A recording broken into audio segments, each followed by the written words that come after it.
বিএনপির ভারপ্রাপ্ত চেয়ারম্যান জনাব তারেক রহমানের বিরুদ্ধে অব্যাহত কটূক্তি ও ষড়যন্ত্রমূলক অপপ্রচারের প্রতিবাদে বিক্ষোভ মিছিল ও প্রতিবাদ সভা করেছে চট্টগ্রাম মহানগর যুবদল।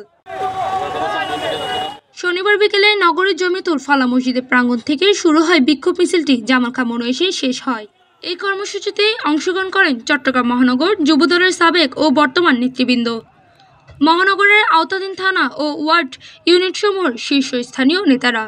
প্রতিবাদ সভায় নেতারা বলেন, আমাদের প্রাণপ্রিয় নেতা ও অভিভাবক তারেক রহমান এবং বাংলাদেশ জাতীয়তাবাদী দল বিএনপি ও এর নেতাকর্মীদের বিরুদ্ধে কোনো ষড়যন্ত্র আমরা সহ্য করব না। বিএনপিকে দমন করার সব অপচেষ্টা ব্যর্থ হবে। রাজপথে আমাদের জন্ম, ষড়যন্ত্রের বিরুদ্ধে রাজপথে আমরা প্রতিরোধ গড়ে তুলব।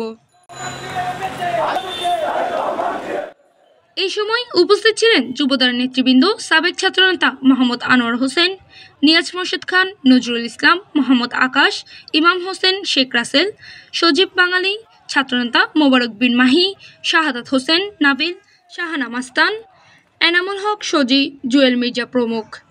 বিভিন্ন ওয়ার্ড ও থানার যুবদল নেতারাও মিছিলে অংশ নেন এবং প্রতিবাদে একাত্মতা প্রকাশ করেন।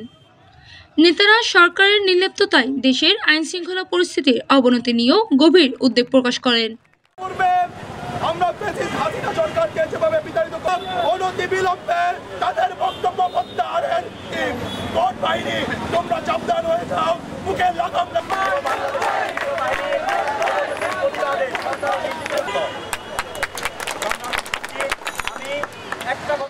চট্টগ্রাম প্রতিনিধি পার্থ দত্ত, ভিডিও চিত্রে PIB ৭১ টিভি।